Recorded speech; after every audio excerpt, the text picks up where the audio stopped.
Expiry சொசைட்டிக்காக தலைவன் ஓடுறான்.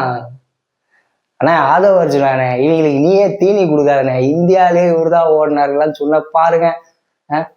இந்த பருத்தி வீரர்ல சொல்ற மாதிரிதான் சொல்ல வேண்டியது இருக்கு. இதெல்லாம் வந்து நமக்கு இது பண்ணிக்கிட்டு இருக்கு. ஆனா நான் இந்தியாவில அவர் ஓடின பெருசு இல்லைம்மா. நான் தமிழ்நாட்டுல இருந்த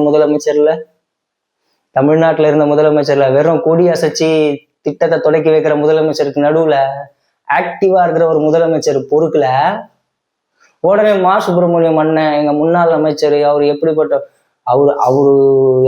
ஓட்ட ஓடினார்லாம் எனக்கு தெரியாதுமா. ஆனா அண்ணா யூனிவர்சிட்டியில ஒரு பையன் அரெஸ்ட் ஆனால, அந்த பையன் வந்து மா சுப்பிரமணியம் அண்ணன் கூட போட்டோ எல்லாம் எடுத்திருந்தான். அதை தான் நான் பார்த்துருக்கேன். அடுத்து நம்ம அண்ணன் கே என் நேரு.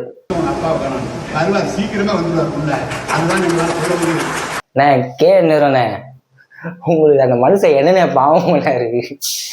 திரும்ப வான்னு கூப்பிட்டு ஏற்கனவே ஒரு கிட்னி எடுத்து அனுப்பிச்சு விட்டுருக்காங்க, இன்னொரு கிட்னி எடுக்க வான்னு அவருக்கு கூப்பிட்டு இருக்கீங்க. பாவனே, அவரு 5 வருஷம் கழிச்சு வரட்டேன், ரெஸ்ட் எடுக்க விடுங்கண்ணே எங்க முன்னாள் முதலமைச்சரை.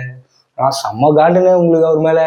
இப்படிலாம் ஐயா ஸ்டாலின் ஐயா, ஒட்டுமொத்த பேரும் உங்க கூட இருக்கவே உங்க மேல கடுப்புலதான் சுத்திக்கிட்டு இருக்காங்க. உங்களை திரும்ப கூப்பிட்டு வந்து என் தலைவனை யார் பார், என் தலைவர் நின்னா பார், என் தலைவர் நடந்தா பாருன்னு வடிவேல் மாதிரி உங்க திரும்பி எதுல அடி வாங்க போறாங்க தெரியல. ஸோ ஐயா, இடைத்தேர்தல நிக்காதீங்க தம்பி, போயிடு அந்த மாதிரி உங்களுக்கு சொல்ல வேண்டியது இருக்குண்ணா. அண்ணா கேளுண்ணே, வேணாண்ணே, பாவனே, பெரிய மனுஷனே, நீங்க இப்படிலாம் இழுத்து விட்டு.